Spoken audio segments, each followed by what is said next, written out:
Good morning, everyone. Welcome Yeah. to our channel takeover. So, thank you to Rashida for inviting us on today. Yes. My name is Marissa Price. I am a liberatory healing practitioner. I'm a digital business strategist. I'm the co founder of the Job Liberation Virtual Summit for Black Women coming up online May 1st through the 3rd. And I'm so excited to be joined by Pryl, our incredible summit moderator. So, I'm going to pass it over to her to introduce herself. Hello, everyone. Yes, Marissa, thank you so much. And thank you, Roshida, for allowing us to take over your channel. How cool is that? Yes, I am Pryl, former type A plus personality recovering people pleaser.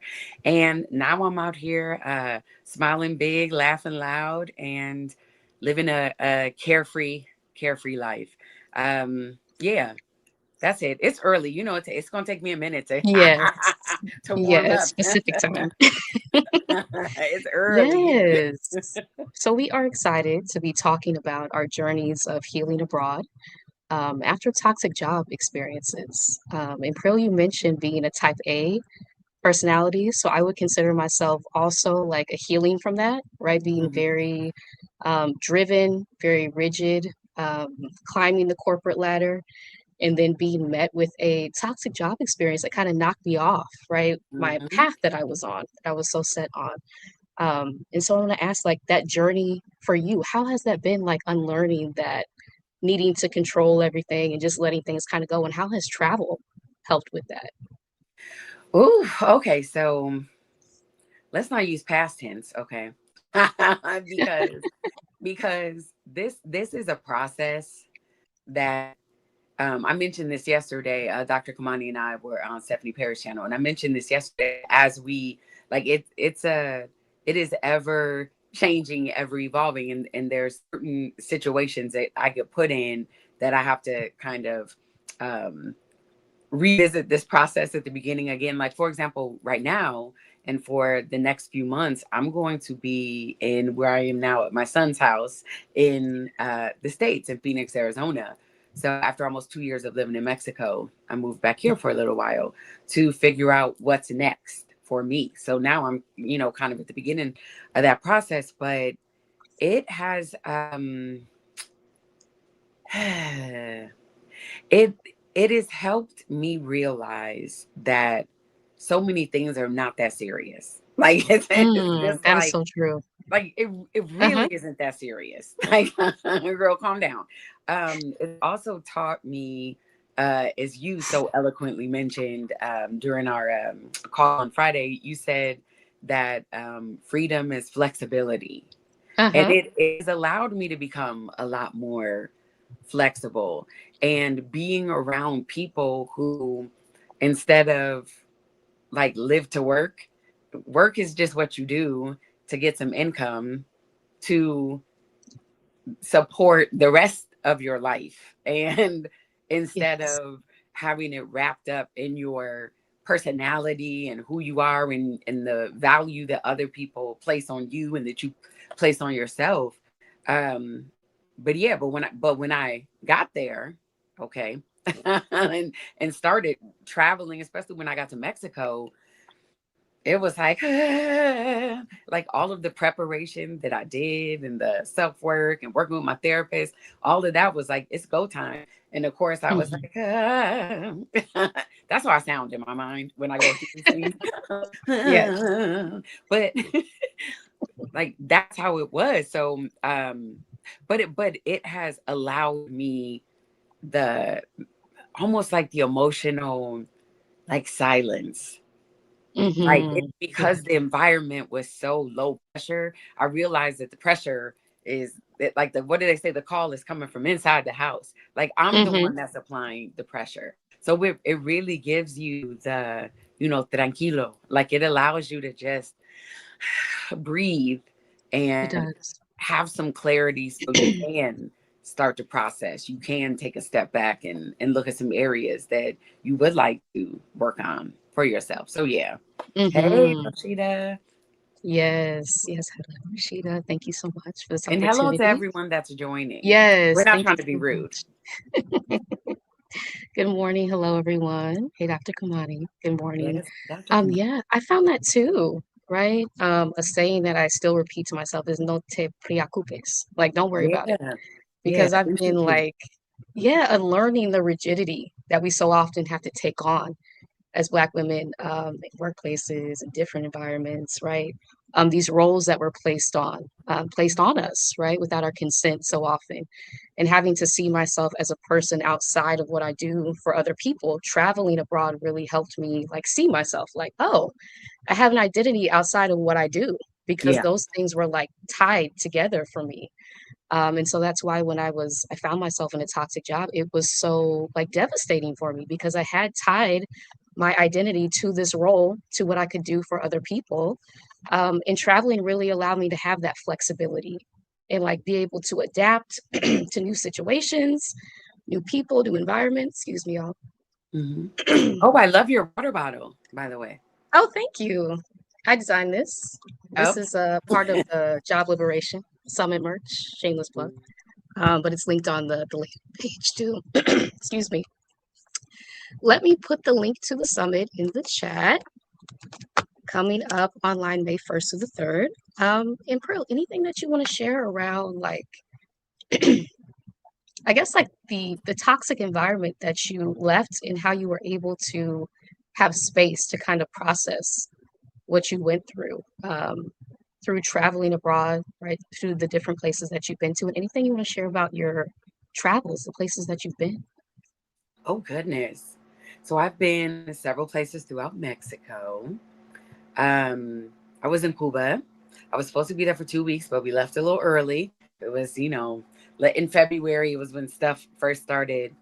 Really, like the fuel was being rationed, including the jet fuel. So we ended up leaving a little bit early. Where else have I gone? Okay, see, I'm messing up now. I'm trying to think where else have I gone? Is that it? Yeah, I think since I moved to Mexico, I've just gone several cities within several states in Mexico, and then, like I said, in February I went to Cuba, and then coming back and forth to the United States. But one thing I will say, and I know we're going to talk about, uh, in more detail about toxic jobs and things, but I I left corporate, like corporate, in fall of 2018. Nope, fall of 2019. My apologies. Like for good. I'd taken some time off, but like before that on med leave, but I left for good in February or October of 2019, and I was all alone going through this process. I did not discover. I call it the Exodus at all, but which, ironically enough, this is just how things work out. Roshida I saw her, it wasn't MSNBC, it was CNBC. So I saw her profile, CNBC. And then, of Mm-hmm. course, that led me to Stephanie Perry, Adelia. It was really those three. And then the 2022 Exodus Summit was coming up like a week and some change later. So it's pretty cool that here I am a few years later on Roshida's channel, but that's 2 years of doing the work with my therapist, because I had a lot of just even work to do before I could get to the self work. the Mm-hmm. Mm-hmm. uh, the the trauma, and I know that a lot of times, we throw that, or even PTSD. That's kind of become It's real. very casual in our lexicon, but no, it was trauma going all the way back into childhood, and Mm-hmm. just things that happened at church and in life that shaped the person and conditioned the person that I was, that primed me to be ripe for the picking, Ooh. to fall in lockstep at some of these raggedy toxic jobs, as I call it. Mm-hmm. So, you know me being on my own, kind of figuring out this stuff for myself, like I said, I had to do some serious work before I could get to the self work, if that makes sense. And then, because this is a process, when I got to Mexico, that's when the work really started. So yeah, there is that particular freedom in travel. And yeah, we'll get into it more, but yeah, that's kind of you do some That's self work true. before, but you really start working like when the guardrails come off of what you're used to in the States and you are relocating someplace completely new. Yeah. That's such a good point because you have the space, right, to process. And when you do have that space, I think something to be prepared for is sometimes the trauma comes to the surface that you haven't had space to process.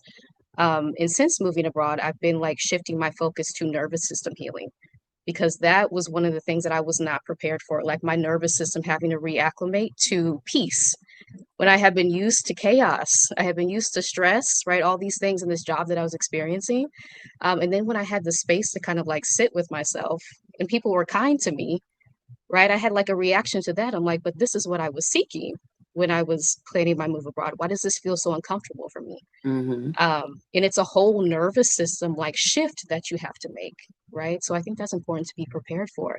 Some of these things can come to the surface, and having a plan in place, I think, is so beneficial. I want to Can you? ask, Well, yeah, hold on before please. you move on. Uh-huh. So, like, can you describe like what do you mean by like Hmm. nervous? I was about to say nervous center. That's not what I meant.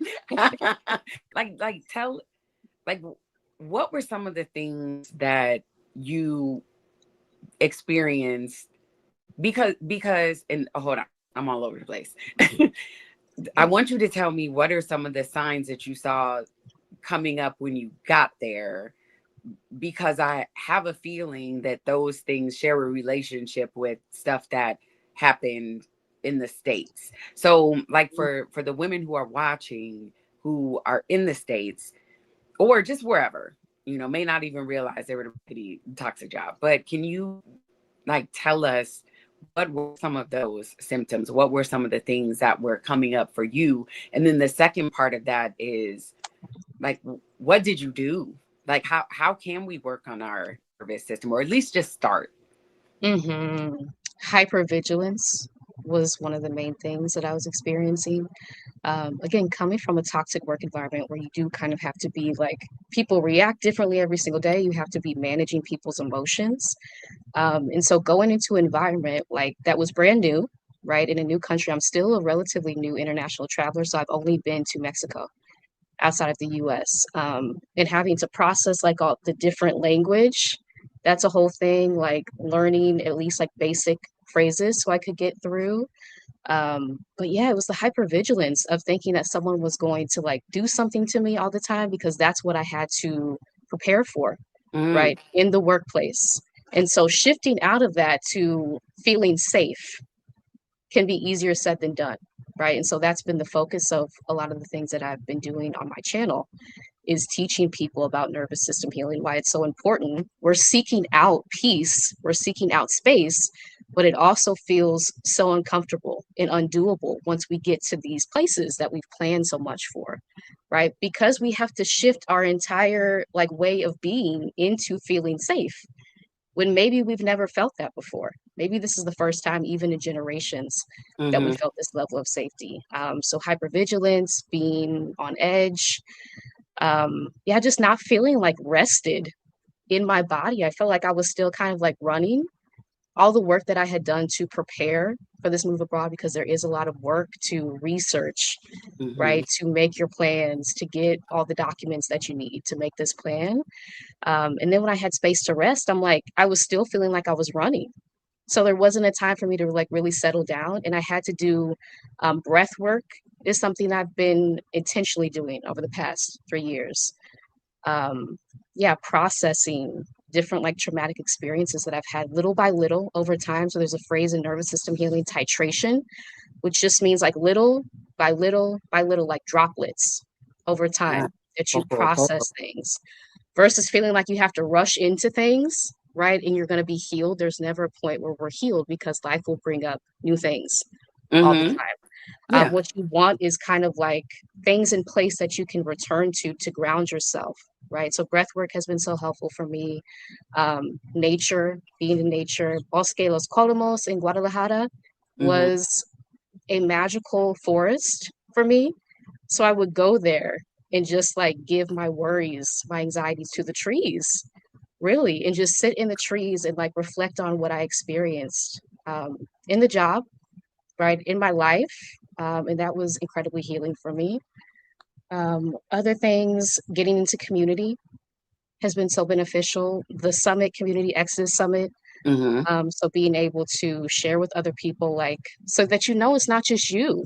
If Yeah. you've done all the planning and prep work to move abroad and you're experiencing like, whoa, this feels kind of like strange to my nervous system to feel at peace, and I'm not necessarily like prepared for that, that you can have a space to return to and get the resources that you need, I think is so helpful. Okay, so we had similar experience. Hold on, let me write this down because I just had an Hmm. idea. All right, for a YouTube video. Okay. Hold on. Okay, so speaking of YouTube videos, I made one that was from my perspective, and it was soft life struggles. and Ooh, and on that's good. that, it's me in my pool in my house in Mexico with I had a bikini on. Okay, y'all didn't ask all that. Anyway, but it's me like on the side of the pool. Uh-huh. Like not you can't see all my nooks and crannies. But anyway, like it's me leaning like this on the side of the pool. And in that video, I share about how I had done some of the prep work, but the emotional prep work, beginning with my absolutely amazing Black woman therapist in fall of 23, because I said beginning in 2020. Okay, this I told you that's how I sound. Just be prepared, those of you watching. I do voices for everyone, but anyway, so I'm like, I'm doing me next year. Like I need to start putting myself first. I need to be the priority. So for those who don't know, I was a single mom. Yes, I was a teen mom.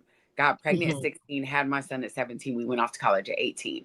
So I have always my longer than not, especially at this point, because my son's 30. But I was always taking care of someone else, and even as a child, they used to say at church, like your mother has such a servant's heart. Okay, but she also has child laborers. It was me and my sisters, so we by default had servants' hearts. So I was always like giving, giving, giving, taking care of people, and then obviously when I have a child, as a single mom Right. that I have to take care of. So here I am. Fast forward. I'm like, I'm doing me. I'm gonna start doing first. When I get to Mexico, I'm gonna have this. So I had my house gorgeous. It still is gorgeous. I don't live there, obviously, but still gorgeous. I had a chef, I had the housekeepers that would come, I had a driver. Excuse me. I had all of these things that I had prepared for. Something else too is I realized, like, again, it's not that serious. I don't need like well, hold on, I still have my chef, but I don't need like all of this stuff. Again, the rigidity that you talk about when Uh-huh. when we think about what does it look like to live this life, what is this ideal life? It does look like having live-in teams and having live-in staff at your house and people to do for you. And yeah, in part and in balance, I love that. I love having people do for me. But as I was saying, I freaked out. I would not let the housekeeper, I would let her clean all type of other places, but while she's cleaning, here I am I'm getting the trash together, I'm getting the boxes together, I'm getting this stuff, and she would be like, Miss. And I'm like, no, it's okay. I would not let her go in my bedroom. Mm. Don't touch my stuff, any of the, like, don't do Hmm. my laundry. I'm the only one at this house. All the laundry is mine. So there would be times where she's just basically like walking around the house trying to find things to do, because I'd be like, no, that's okay, I'll do this. No, that's okay, I'll do that, because my brain was like, does not compute. Like, girl, what's happening? Mm. Yeah.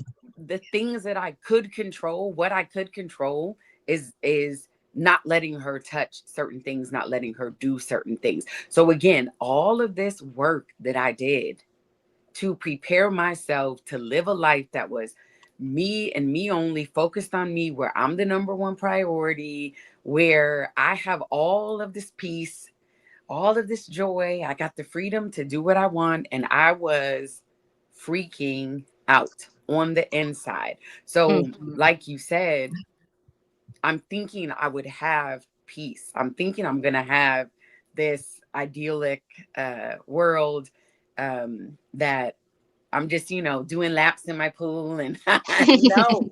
And I'm just like, this is not, what is this? And then there's the other part of me that's like, girl, what is wrong with you? Like, look That, at this yeah. life you have. Mhm. You're over here struggling and not only have you been working towards this, what was all that work for? Are you being ungrateful? People would love to have, again, a lot of that same language that Uh-huh. pops back up. So again, that's what I say. Like, this is a process that, as you mentioned, when things get a light gets shown upon that, right? So now you're like, Mhm. oh, this is an area. Oh, I didn't know this was back here hiding in the cut. Now let me work on this. And then Yes. getting to the point where, again, I could take my hands off things.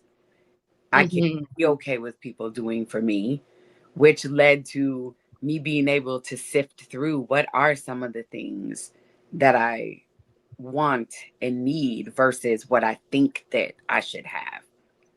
That's such a good point. Yeah, and as you mentioned, like it's a process over time.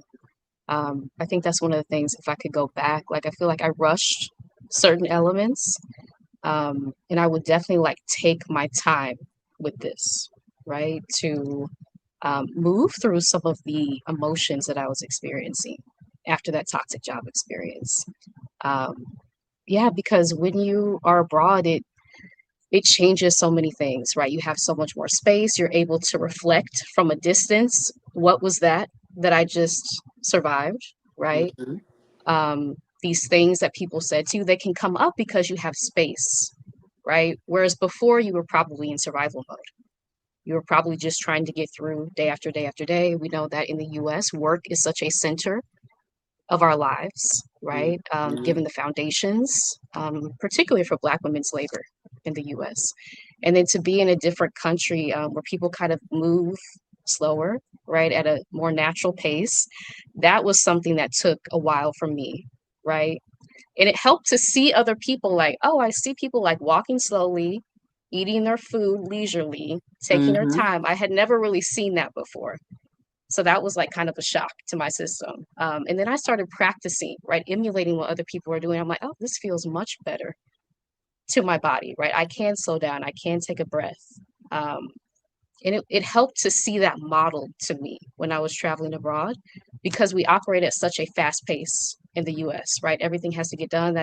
And I was in a corporate space, right? Um, and so anything that you want to talk about, like I guess the trauma of corporate spaces for Black women, I know that's a huge topic. Ooh. It's a huge topic. That's not funny. Okay, okay. So there is Flutter by PNW. Hey girl. She's making some good points about slavery, you know, Mhm, how you mentioned slavery. And as you were saying that, something just hit me that if it wasn't for Black women, there would be no slaves. Like, think about it, because we bring, like, we mhm. were we were bred. Yes. Yeah. If they wanted fairer skinned, if they needed Mhm, more field slaves, if they needed more house slaves, if they mhm. needed more slaves, period, whether they're looking to design them, Black women produce life. Wow. So Yes. Mhm, yeah, like that's been in my noodle over here. So mhm, if that is something that has been perpetuated, not just within corporate structures, but mhm, within both, like, the Black community as well. Us mhm. being told you have, like, you got to get this good job. I call it the Black excellence, like the checklist. You got to go to college. You got to get a good job. You have to Mhm. stay at that job. Like, almost like how slaves, they'd be in the room, but they weren't people. and you just have to Mm-hmm. blend in. Don't do anything to be noticed. Mm-hmm. Shrink. Like don't Mm-hmm. do anything to draw attention. Yeah. Just certain things that we have been taught that we don't even realize come from slavery. Mm-hmm. As a Dr. Kamani, what is the book? The post, I think it's post traumatic slave syndrome. Uh-huh. By Dr. Dr. Joy Kamani, DeGroy. put in the chat, yeah, Mm-hmm. if I have that correct. Mm-hmm. Um, and then even also, as Stephanie says, fruit of the slavery tree. But it is, and the nature of work, and this is whether you are in corporate or you even have your own business. The nature of production and producing means that our worth is placed on our output, especially as Black women, because again, we are the producers. So Yeah. there, as I was preparing for this, I was thinking, okay, how am I gonna, answer, just some of the questions and some of the things that may come up during this interview or during this conversation. And one of the things that I realized is many of us don't know that we are in at toxic jobs because Uh-huh. a lot of the things, and you can, after I stop, go ahead and start talking about about some of these things that show up in toxic jobs. But we don't realize that we are in toxic work environments because some of these things show up throughout our lives. Mm-hmm. So, Yeah. so in our interpersonal relationships, in the way that we show up for different committees, at church, different boards, different, our sororities, things like that. Um, how we interact with people, even like I said, the close interpersonal relationships in our lives. So we don't even realize that we are in these environments because it is being reinforced. We've been preconditioned for a lot of these things, and it's being reinforced all over our lives. And that's one thing in this summit. I know we're going to talk about that more in depth here in a little bit, but at the summit, because I'm in the chat so much at the Job Liberation Virtual Summit for Black Women, um, I see those light bulbs come on in the Mm-hmm. chat where they're like, oh, wait a minute. Like I'm Yeah. here because I want to learn how to, some of the top, whatever some of the topics are for that particular summit. Like I'm here for this session, or I'm here to learn from, about severance from Emory Upton. I'm here to learn more about just say house sitting or, getting your finances together. And they don't even realize some of the things that are popping up. They're like, oh my goodness. Like I'm in a raggedy toxic job. It's or eye-opening. Yeah. or my friends, because that's something I did that I had to go through, like my friends, wait a minute, or maybe the job is not raggedy or it's not coming up because I already know I'm at this raggedy toxic job, but oh my goodness, this sounds like such and such, or this sounds like how, for me, my ex would be interacting with me, like, oh my goodness. So I just wanted to say that that we may not even realize that that's what's happening in our lives because it it's being constantly reinforced in so many areas, like throughout our Absolutely. lives. Yeah. Mm-hmm. And you mentioned before that we're primed for this, right? From such a young age, that Hmm. we do have to push through. Um, yeah, that we have to tolerate all these things that we experience when we get to the workplace. It's like, oh, this is just what I'm supposed to expect, right? For a paycheck, to be talked down to, for my body to experience these like physical symptoms of the harm that I'm experiencing. This is just like part and parcel of like work, right? Something I've had to unlearn. Like, no, I can actually set my expectations higher. I don't have to tolerate someone like talking down to me, right? Or being taking on multiple roles, which they often like to do, right? As Black Right. women in the workplace. Yeah. All these different things that we are socialized and primed to accept from such a young age. And then we get into work environments and it starts breaking our bodies down, because we're literally having labor piled on top of us while Mm-hmm. experiencing discrimination from pet to threat, a panel that we have coming up that I'm so excited about at the 2026 Job Liberation Virtual Summit for Black Women, a panel discussion with the 3 Black women researchers, right? If you have experience going from pet to threat in the workplace, so being like sought out for your skill set, your expertise, being brought in for that, right? Being celebrated at first. And then it switches up when someone gets intimidated by that skill set, by your expertise. You started being like excluded from meetings, right? Different like microaggressions thrown at you. And that can be a very disorienting experience. And so I want to ask you like the benefit of having language for some of these things that we're experiencing. Anything that, how has that been helpful on your journey to actually have like, oh, like you said, this is the name for it, right? I'm not the only one experiencing it. And to see like in the summit environment where we are able to like pour into each other and reflect back to each other that it's not you. This is a system at place that impacts so many of us, right, in the workplace. How has that been for you to have like the language of understanding the community around some of the things you've experienced in the workplace? So, as I mentioned, I left corporate and was on my own. Mm-hmm. There was a lot of shame that was associated with that, embarrassment.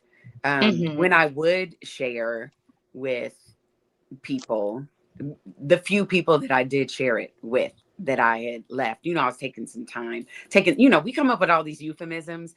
Yeah, I'm just taking a little time off or whatever. But it was met with, but you work so hard, because people told me that if I kept my son, that I wasn't going to even graduate from high school.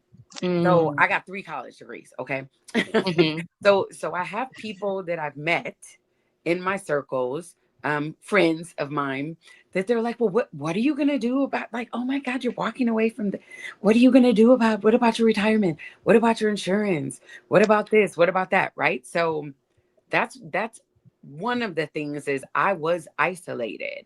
As I mentioned, when I discovered Rosita, the Exodus et al., that showed me that there were Black women who l- were living their own lives and traveling, something that Mm, yep. and not even in a retirement sense, but that we're saying like, yeah, I'm done, I'm getting like, I'm getting ready to travel, I'm getting ready to do whatever, right? But it wasn't until I was on Dr. Kamani's channel Yeah. that, seeing the first time, because I've been on there a few times, but seeing in the chat all of the women, oh my God, where there goes the voice. Oh my God, that sounds just like me. That's my story, or just seeing that this is far, far, far, like,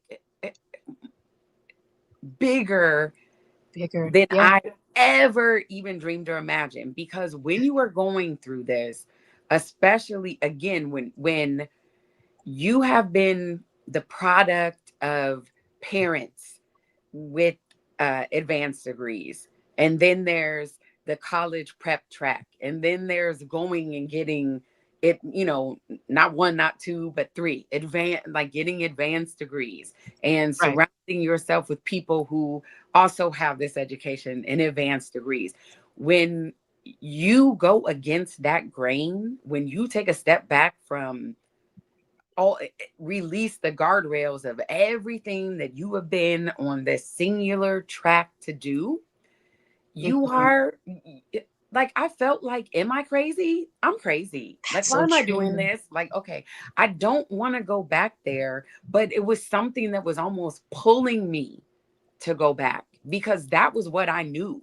When you talked about being grounded, that was what, even though it's again, interpersonal relationships, these raggedy toxic jobs, we are in an abusive relationship. Absolutely. It's not physical, it's Mhm. definitely emotional, it is financial Mhm. abuse, it is manipulation. So as with many times, here goes that same, I'm not dealing with him.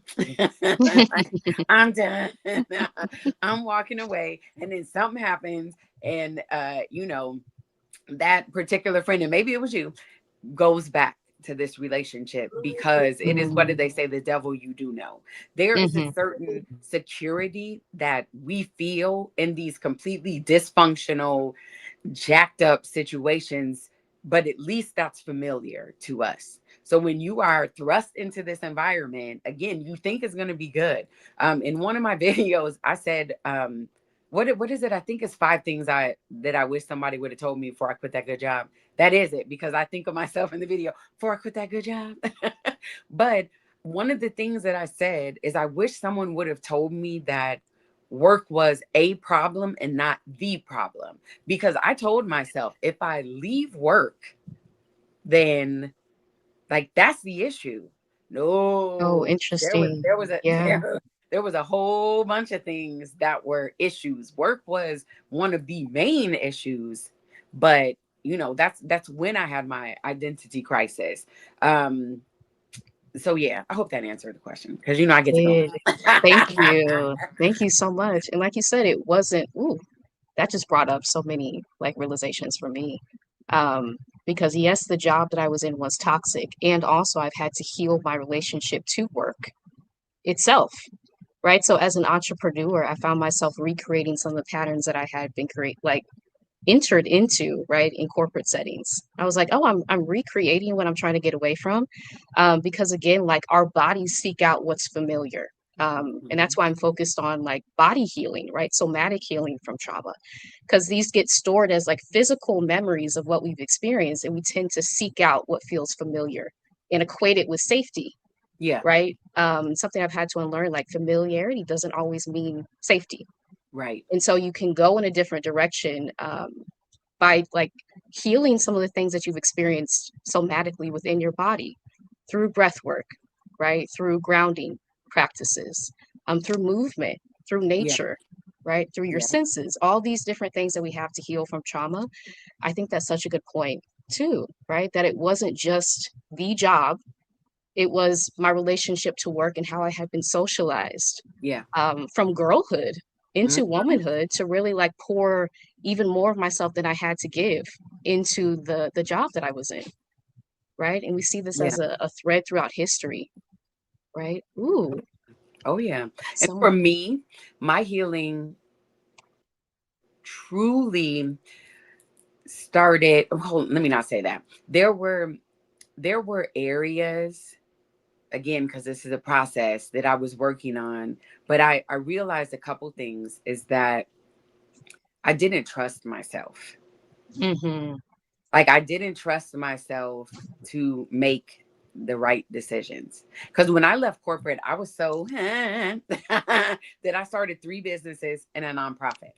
Because again, like you said, all I did was brought these same behaviors, mm-hmm, and again, it felt good. Let me say this: I realized through, working, that I loved the feeling of looking at my color coded Outlook calendar and saying to people, okay, well, let me move some things around, let me find some space, or my calendar is current, but oh, they're like, I couldn't find anything.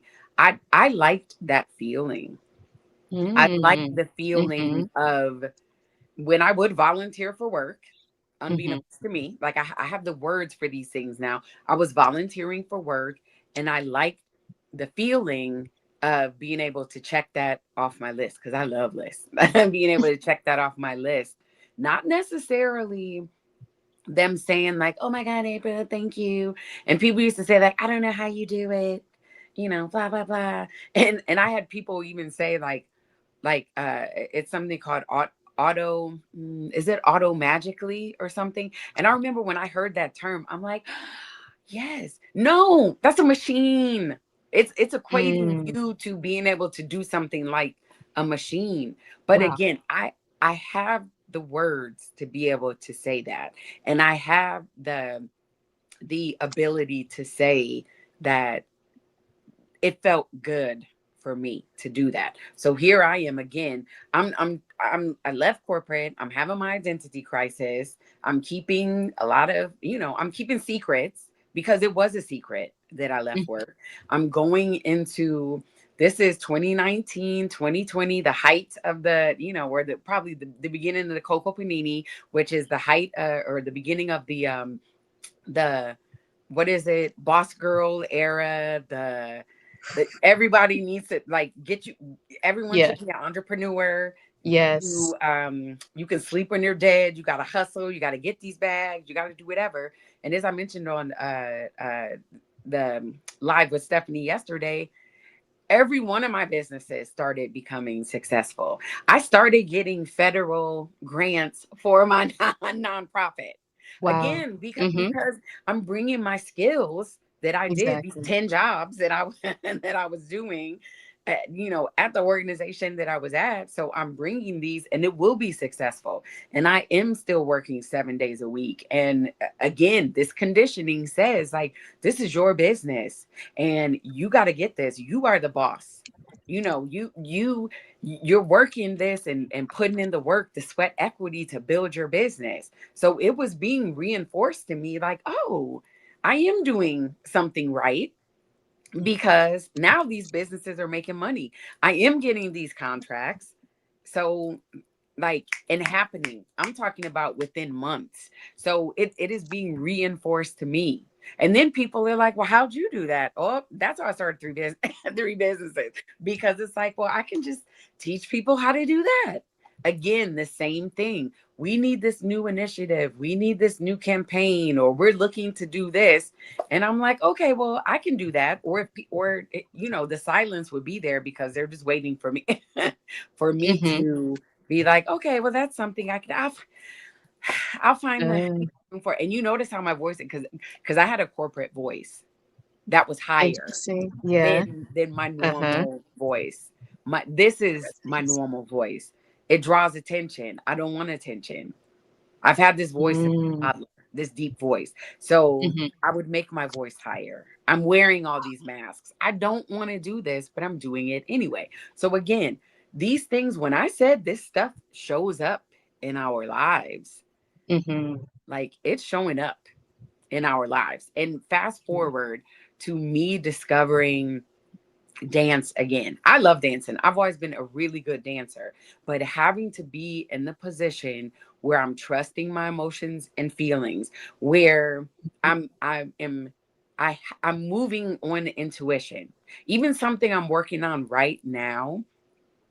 I told my coach, I feel so just dumb and so corny trying to, doing this, just this free movement, the improv that happens before we start the actual dancing. And I got into African folklore, Latin dance, but African folklore dances, and casino Cuban style salsa, bachata, and like I said, some of these Afro Latin dances. But there's a part, like I said, where you free, and I told her, I was like, I just feel so. Okay, see, there I go again. Because I did. I was like, I was crying talking to her, and this is, Mm-hmm. just like I feel so just stupid. I just feel Mm-hmm. like so corny because I'm getting in touch. Again, it's a process. So I trust Yes. myself. My Mm-hmm. intuition, my gut, Holy Spirit, whatever people want to call it, I trust it. But Mm-hmm. here I am. This is a display of it. I need to be vulnerable and trust myself and make that connection between my emotions, between my body, my hand-eye coordination to put these things together. And it's something that I'm still working on because even talking about it right now, I'm like, I'm visual, I'm visualizing it. And when I record myself and I watch it back, I'm like, get it, girl. But I can see the moment where I start thinking instead of feeling. I can Mm-hmm. see it change. And I used to freeze. I would stop. Like as I was dancing, just on the other things that I started working on, I would freeze. And just mid step, I would stop. And they were like, no, you have to keep going because my brain kicked in instead of feeling. So that's one thing is we talk about life has a way of shining a light on some areas, and that's something that I'm currently working on. I love dancing. I love it. To be able to reintroduce the athleticism, and how my mind can pick up things. Like I learned when I was in Cuba, I learned it's an Angolan dance, but it's called kizomba. And okay, so it is a lot of body rolls. Okay, now look, don't threaten me with a good time. Like it's like body rolls and hip movements, and it is trusting your leader. It's something like he does. The gentleman I learned it from, he does this thing with his fingers that tells me on my back like what I'm supposed to be doing. Again, I could do that, no problem. So when I see myself naturally picking up on these things, but that expression I'm okay with, but the expression when I'm alone and by myself and Mm-hmm. I'm the leader, I struggled with that. So, as you're talking about nature was a way, or like how people say, go outside and touch grass, like Truly, that's a, it like, that is a is. real thing. Sitting and being in a space where you feel comfortable and where you can release it. But we are going to be put in positions again where we're like, and like I said, mine is currently that area of dance. But dance is a way that I have been able to have a deeper connection to my body. And you know what it is? It's a very, even though it's not sexual, it's Mm-hmm. very sensual, because Mm-hmm. that dance, she is um like the pretty daughter, so to speak. She is the one who is the favorite daughter, and everyone just loves to look at her because she's just radiating all this beauty. So here I am, like that's tough for me to do, and letting me know again, even as I'm talking about this, it is from me not feeling beautiful, Mm-hmm. and Mm-hmm. me not feeling the sensuality, because of church. Like, this, I'm over here doing some sinners dances, let alone, okay, for it to be a Nigerian. These are deities. Okay, so now I'm over here blaspheming and dancing in idolatry. All jokes aside, but that's how some people view it. But even again, that sensuality, that feeling of beauty, that Yeah. feeling of everyone's looking at me when I've spent my life trying to be like, and like, don't look at me. So again, these are some areas that will pop up, but Mm-hmm. me knowing that dance is healing for me, so I'm gonna press through it. But yeah, so just to answer your question again, look, I be going all around the mulberry bush. Oh no, it's okay. Thank you, because that's just bringing up memories, right? Traveling throughout Mexico. So I've traveled to Playa del Carmen, Mexico City, um, San Miguel de Allende, Querétaro, and I lived in Guadalajara for 2.5 years. And just to see people like fully in their bodies, that's one of the notes I had for myself that I keep returning to. Like the embodiment, like you said, like people dancing in the streets. I'm like, oh my gosh, people being able to like lay and take a nap outside without someone like accosting them, right? That was like transformational for me. And allowed me to see like, oh, these things that we see as normal in the US are absolutely not normal, and they're rooted in enslavement, Hmm. right? In bondage, Yeah. and to be able to like make those connections, why we don't feel safe in our bodies so often, why we have to hide, right? And we equate that with safety because often it is, right? It's based in our survival, and how you're able to kind of like let some of that go and have this like freeing feeling come over you when you are able to travel or move abroad, right? It's completely transformational. Like it's that level of like vulnerability that we often cannot access in spaces in the US, Hmm. that we're able to in different spaces, right? Outside of the borders. Transformational. Thank you. Because that Yeah, just for brought back sure. memories. I want to read a comment from Lady Sarita, 5253. Thank you. Because the brain equates familiarity with safety, comfort, and survival, even when those situations are harmful. Absolutely. Yes. And that's been a really deep healing process for me, something that I help my clients work through too, right? Just because something feels familiar, is this the path that you want to go on? It has to be like a mind, body, spirit connection, right? When we decide to embark on this healing journey, knowing that things will come up, and you want to make sure you have grounding forces if they do, when they do, really, right? When you travel and move abroad, because you're going to have space that you probably haven't had before, maybe at all, to think, right? To form your identity outside of Oh what yeah. you do. Oh yeah. Um, and so, what are you going to fill that with, right? That space. How are you going to process some of the things that may come up versus like avoiding them, right? How can you move through them at a pace that feels good for you, natural, and allows you to really heal from what you've experienced versus pushing it to the sides because it's going to come back up, Oh yeah. right? Yeah. So that's And so then important. you know what? For those of you who may be listening and you're like, wait a minute, the work is never done. We're never like fully healed. We're things are gonna come back up. For me, I view it as adventures. I view it as opportunities. And there's muscle memory.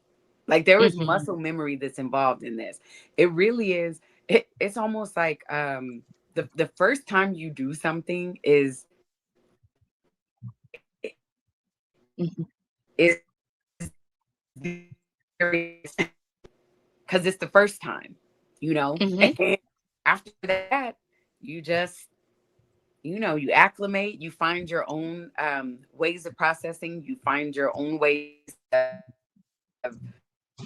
of like what, as you mentioned, what feels good to you, and being Yes. okay with recalibrating, reassessing. Okay, it's funny because when you mentioned, not funny, but when you mentioned like some of the work you do with your clients, I do an exercise with mine as well. When it's us who, like I said, volunteer for work and feel that we automatically, need to do something, we feel that like the pull that we should raise Hmm. our hand or that we should do it because who else is going to do it? No one's going to do it as good as we do. And that was something I would do. Like I'll just do it.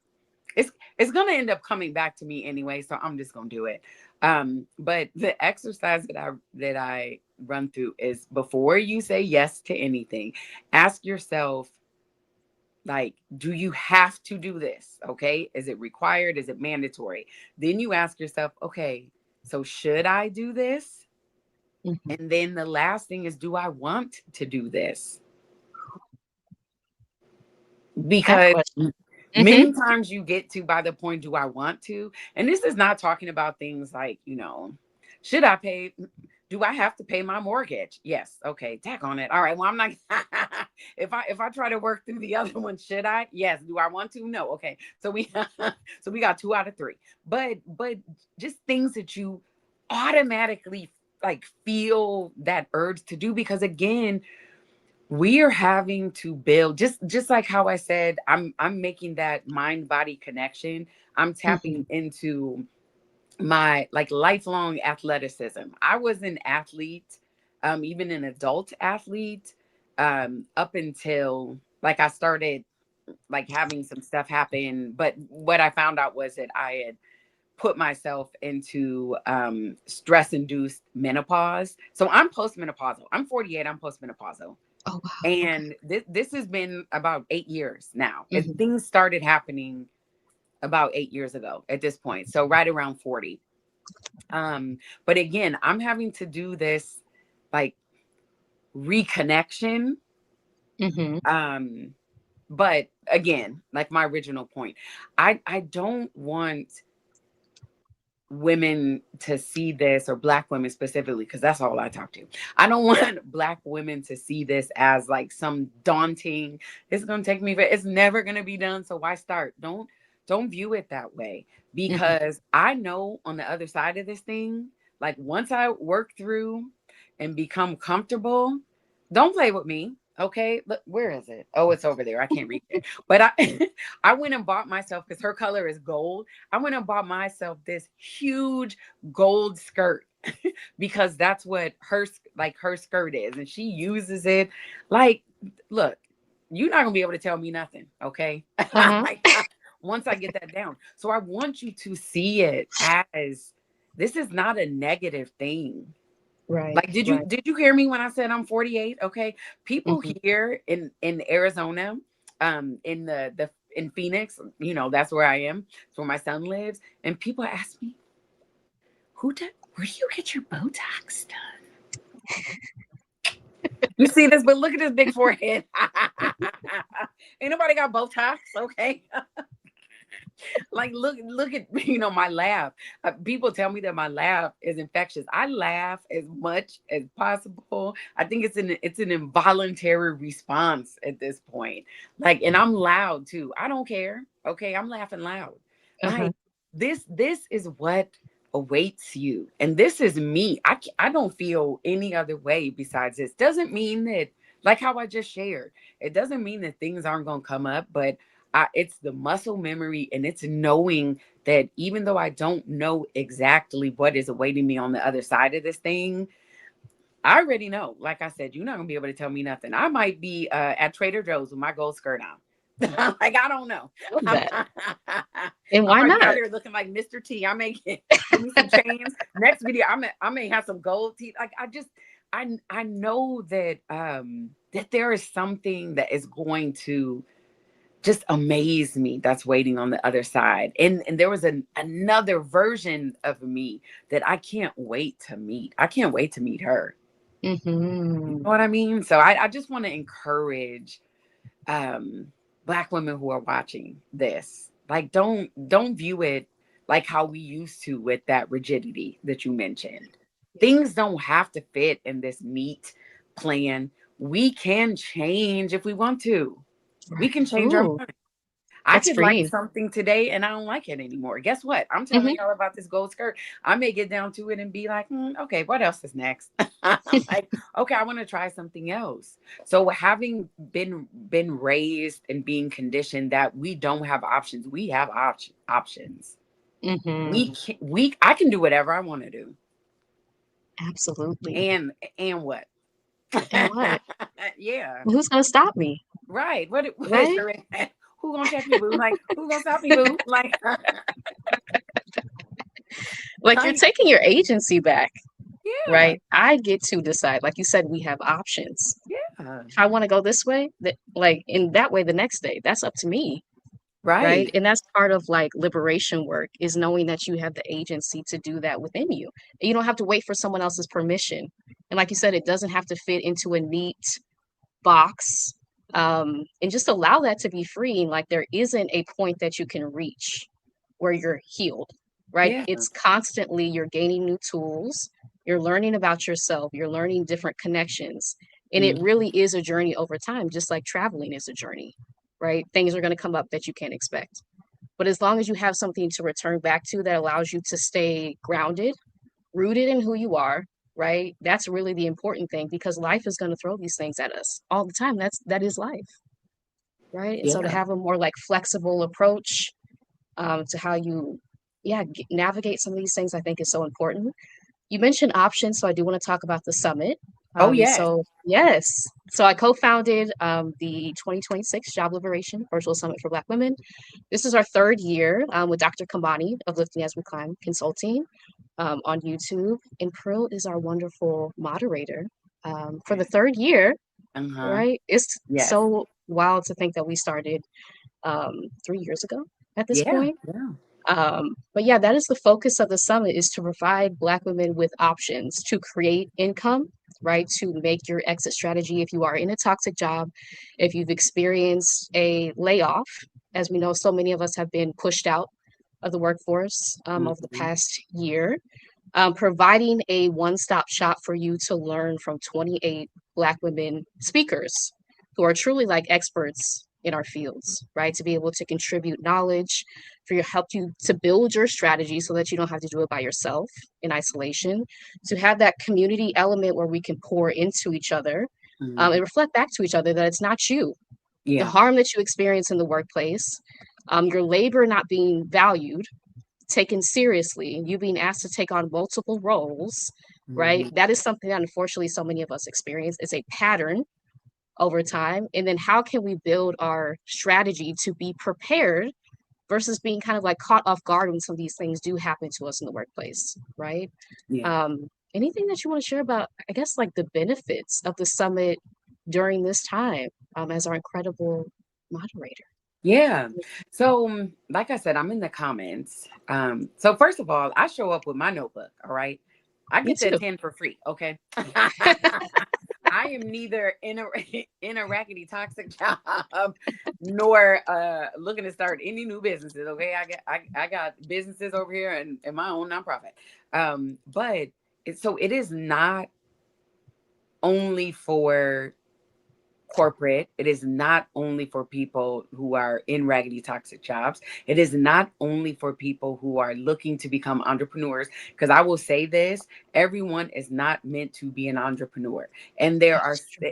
and so there are speakers who are coming to talk about um uh how you can do things, transfer skills, how you can work on resumes and business tips and getting your money right, getting severances, and not simply because you have been harmed at this job, or there's been any type of discrimination or anything like that, but simply it's time for you to go. So, I'm Hmm. about to ask for some dollars. I mean, so it is not, it is liberating you from a job into one that allows you the freedom. And I've mentioned this. I went back to corporate for a year. Like I had plans. I went back to corporate. But this Hmm. version of me went back to corporate, Mm. version that has boundaries.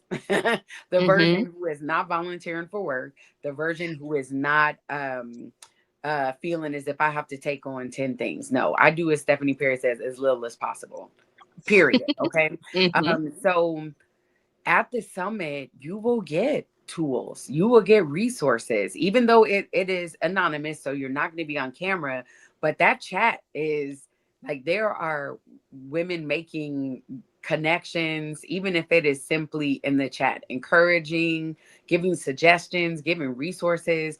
I mean, it is something that I benefit from, and I personally look forward to it, and not just in a way that I'm able to, yeah, because I get to cutting up sometimes. I guarantee you I'm gonna cry. Me too. I always do. Yeah, I always cry. I always cry because I get in my feels. It is Yeah. usually, I think maybe last year I cried before Alicia Rainey's, but definitely like the year before. And in that it's okay. Like I feel safe enough in front of, it's usually about an Mm. average of 300, even though I'm believing that you guys are going to get even more than 300 this year. Thank you. But here I am crying and not like boohooing, okay, just like sharing how something touched me and tearing up and carrying on because I cut up as well. But that is the environment that you and Kamani have created and Mhm. cultivated, that I feel safe enough, because I become a crybaby over the years, but that I feel safe enough to cry in front of all of these women. Like that is how beautiful that space that you have created for Black women. Like I don't have the words to describe it, but I will say that it is not simply for women who are in corporate or Mhm. want to leave corporate. And there and not even for women who are working. There have been some retirees that have come Mhm. just simply to support, and I see them in the chat. Like I I feel supported in a way. I'm here to support you all as Black women, but I'm getting something from it. So it really is for any Black woman who wants to attend. And if you're feeling like, oh, or if you go to the page, check it out. If you go to the Mhm. page and you're like, oh, wait a minute, oh, sign up and attend, because you will receive more than like you could even imagine. You have no idea. Mhm. Yeah. Speaking of the page, I do want to show the page. So thank you so much. Yes, let me remove this banner real quick. We have so many incredible speakers coming this year. We've had incredible speakers in year one, year two. And at this moment, right, it feels especially relevant for us to be holding this summit with the amount of us, again, who have been pushed out in one way or another. Mm-hmm. from the labor force, from jobs that we have poured so much of ourselves into. Our labor has not been valued. We've been told that we're expendable when our labor upholds so many of these structures, these organizations, these systems. Um, and it can create a lot of like feelings of disillusionment, right, that we're experiencing collectively right now. Yeah. And So helplessness. helplessness, Like you just yeah, feel helpless. And yeah. real quick, okay, sorry. Look, I'm pulling a Dr. Kamani right now. Okay, look. There were some women in the chat yesterday who were in their 50s, Hmm. 55 and up, who aren't old enough to collect their social security, but were mentioning that they're experiencing some ageism. So this is not Mm, necessarily for, just young women in corporate, because there absolutely. are going to be some speakers talking about how you can take your skills and translate them into um, contract roles. Okay, proceed. Sorry. Thank you for that. Yeah, so this summit is for all Black women. We intentionally like curated a lineup of speakers that speak to we're experiencing. Hopefully, I'm back. Yeah, you're Okay. here. Hmm. Yes. Yeah, and so just to go through some of these things, I linked the link to register in the chat. And I think Rashida has it in the description as well. So thank you for that. Hmm.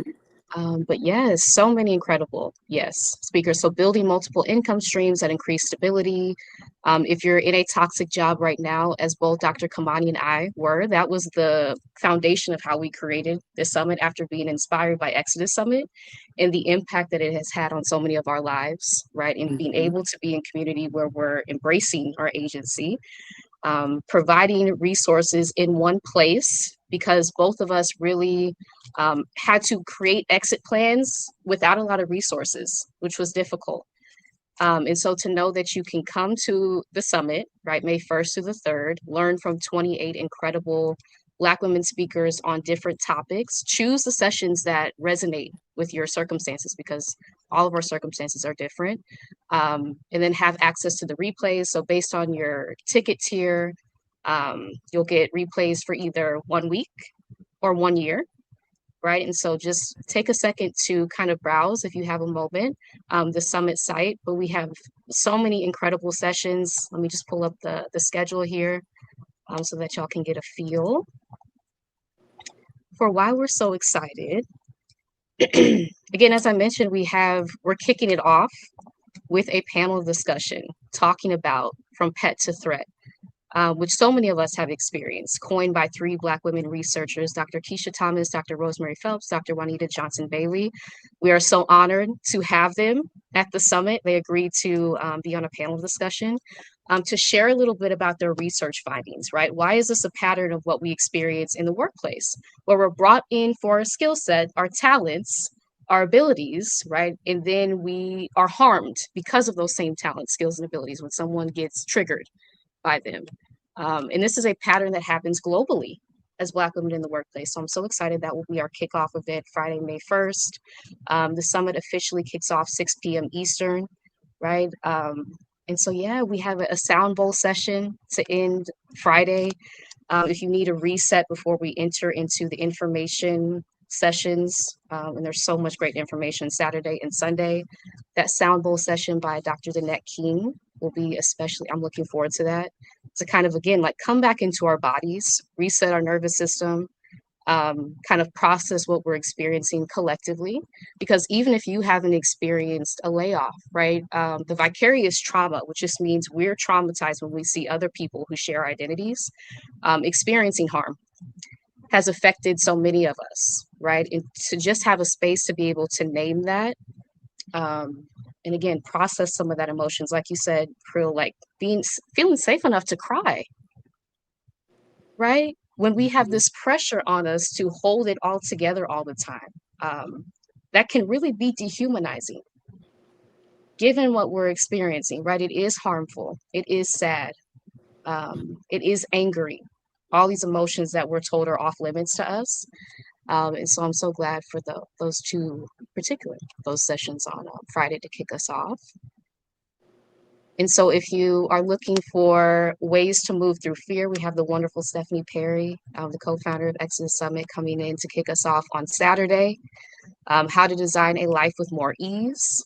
I'm looking forward to that session as well. Mhm. If you're looking to update your resume, we have Sharnae Horton, who is the founder of Resume Addict, to share like different tips on how to get your resume ready, to pivot if that is a fear, because I know that was a fear of mine. How am I going to like cobble together all the experiences that I've had while I'm experiencing trauma? Well, you have Yeah. this session to be able to walk you through the steps very clearly versus you having to do the research on your own, do all the Google searches, right?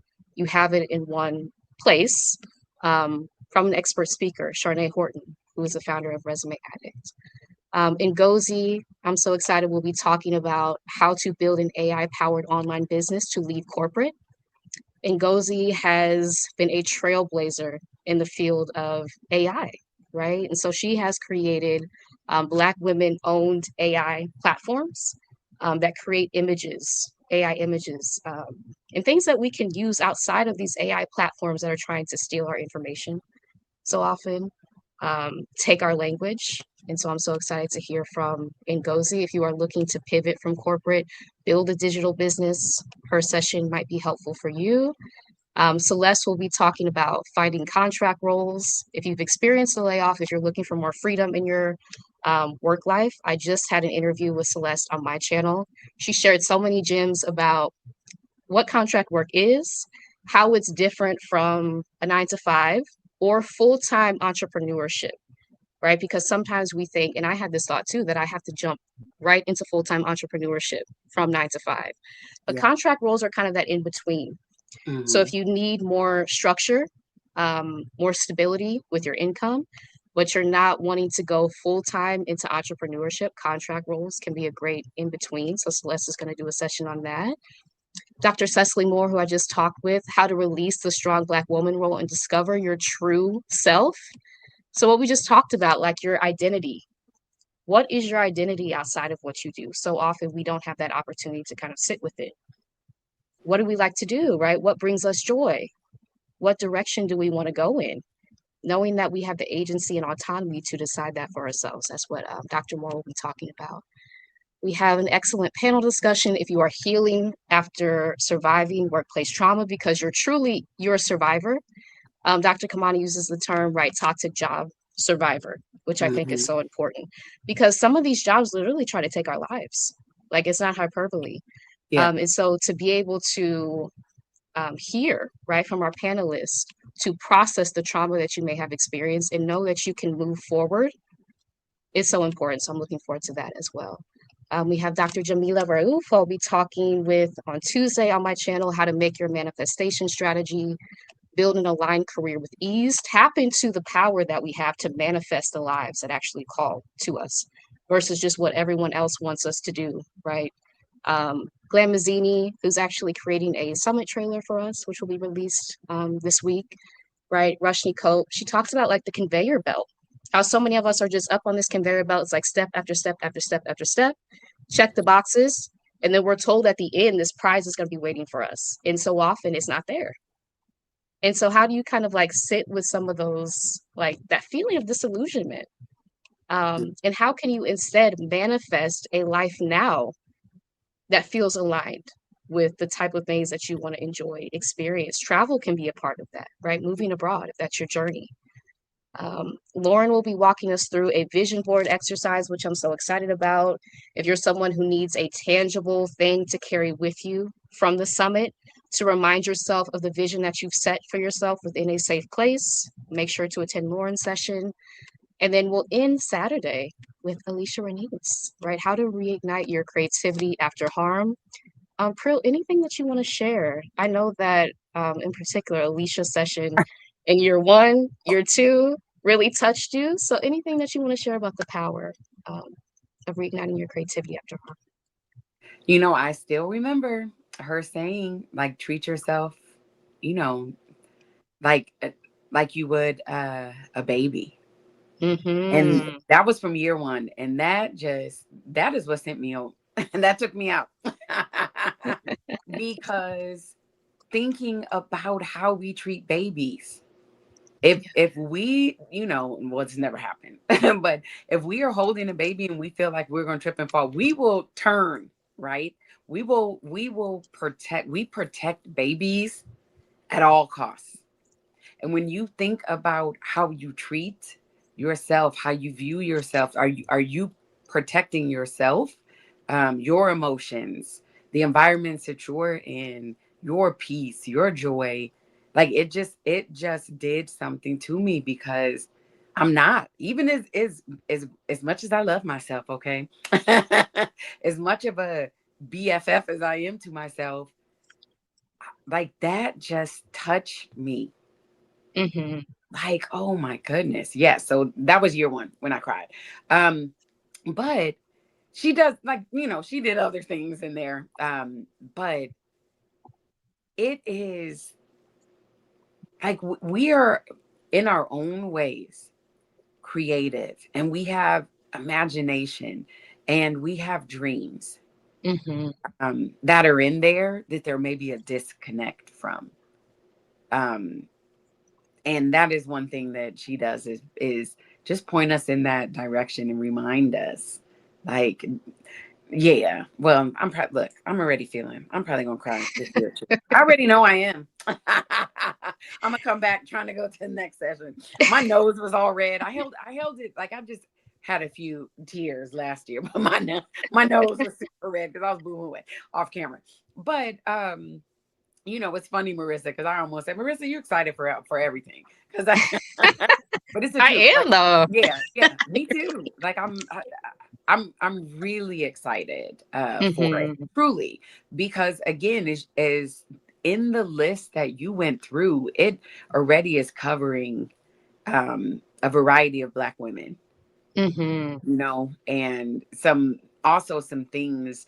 Uh, some of the speakers are talking to us, regardless of what we have going on in our lives, what our situation is speaking to us. That's one thing I love about this summit. It is speaking to Black women. It is for us, Mm-hmm. by us, um, Absolutely. with care. Okay. With care. Yes. So With much care. care. Yeah. Thank you. Hmm. I do see a question in the chat. Is it also for Black European women? Yes. Stuck in the UAE job market in the American company in a toxic job? Yes. So this is for Black women globally, Yeah. right? We've had Black women attend from all over the world to be able to gain the resources. Unfortunately, what we experience in the workplace is a global issue because the Yeah. systems that we're operating in are global. So yes, this is for Black women anywhere on the globe. Again, the summit kicks off 6 p.m. Eastern, Friday, May 1st. We start 11:45 a.m. Eastern on Saturday and Sunday, but there's also a week of replays with the standard pass and a year of replays with the premium pass, and also the Liberation Accountability Circle. So thank you, Dr. Kamani. If you're interested in group support with Dr. Kamani and I over the next year, ending in March 2027, this is something new we're offering this year, limited to 20 Black women to be able to work in a private group setting on your exit strategy, right? And so you get both of our perspectives, our experiences as trauma informed mental health professionals who have also built businesses. We've also had many different roles that we've taken, right, in this exit period to learn from us in that private setting. So that is an option as well. Um, but yes, it's for Black women globally. So thank you for that question. Okay, let me get back to our list. So that was just Saturday, May 2nd that I went through all of those sessions. Sunday, we'll have our opening session. Um, and then we'll have the wonderful Adelia Borishade of Picky Girl Travels the World, knowing your numbers before you pivot. Mhm. So this is so important. If financial fear is kind of keeping you from even exploring the option of making an exit strategy, and having a clear thing in front of you, like this is the number I need to get to so I feel comfortable making the pivot, you'll want to make sure to attend a daily session. Um, Beyond One Paycheck, Krishan Wright, building online income streams. That is what I've done, right? And so as a digital entrepreneur, I had a whole community. I have another YouTube channel called Black Women Freelancers. If you're looking to take your skill set that you own, right? So the job doesn't own your skill set, Mhm. and use it to get clients with the knowledge and expertise that you already have. That can be just one way, right? One online income stream to be able to generate money outside of a traditional job. But Krishan is going to walk us through other ways, right? How can you build multiple online income streams to support you? As we see, relying on one job, as so many of us have been taught to do, in this current environment is just kind of unsustainable, right? Given how prices are rising, jobs are shaky, the layoffs that are happening. So, how can you create a strategy to build multiple income streams online? Krishan Wright of Blacksit Global will be speaking about that on Sunday. If you are deciding between entrepreneurship or making a career pivot, Mercedes Swan of the Career Love community.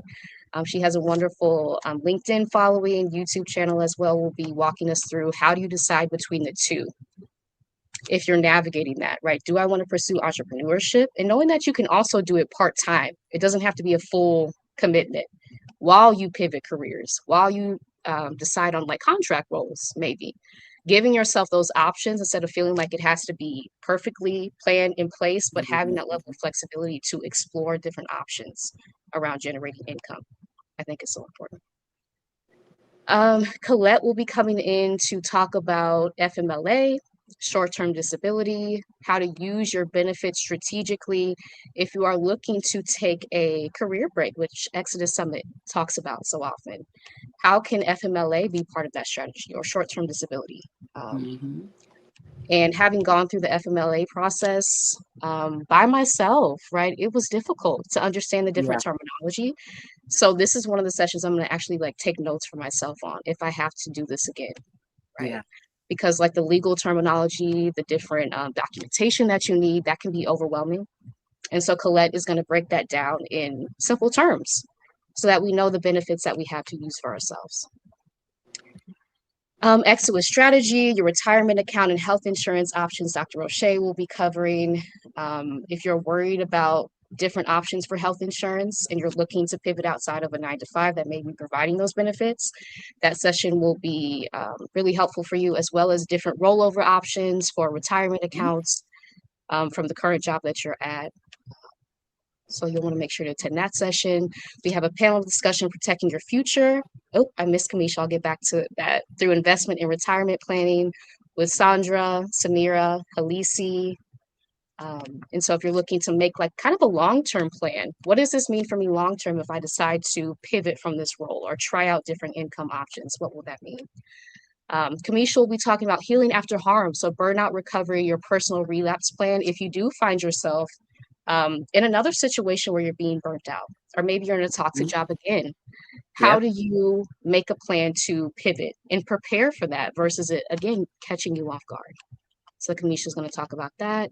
I'll be doing a mini session on somatic healing practices if your body is experiencing like trauma, like the residual effects of trauma from a work environment or a different environment, right?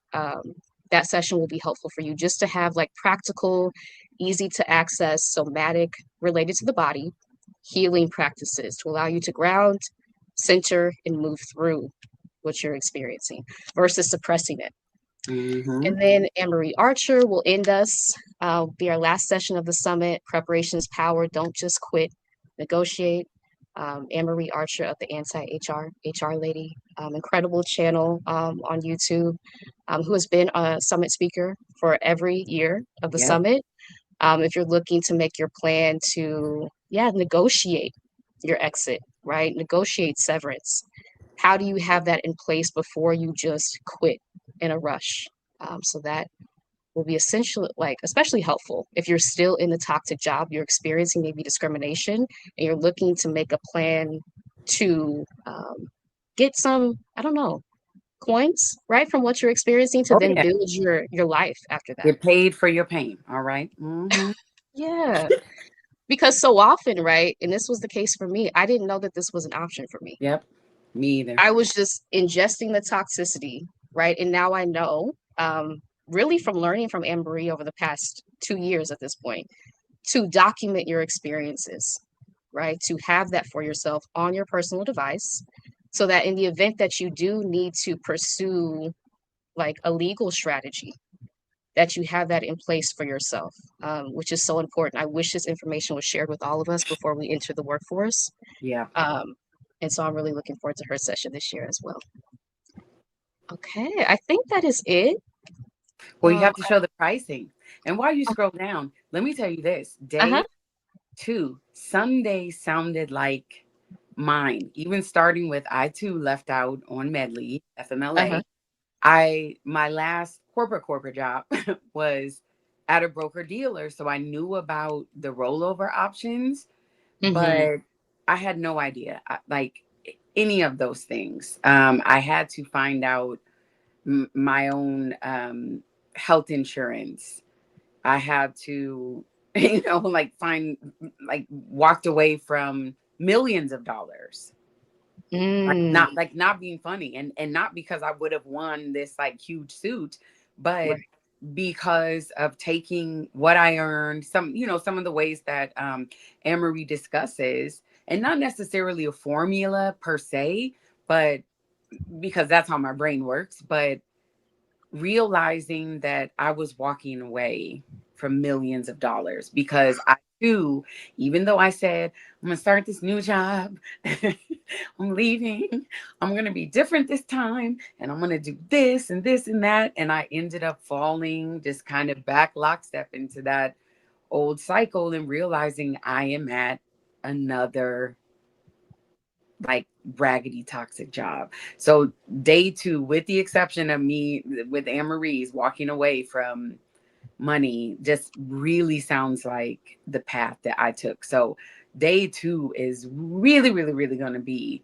I think, not that day 1 isn't, but, or I'm sorry, Saturday, which is technically day 2, but, it is going to answer the questions that I was asked. What about, why am I leaning in? What about your retirement?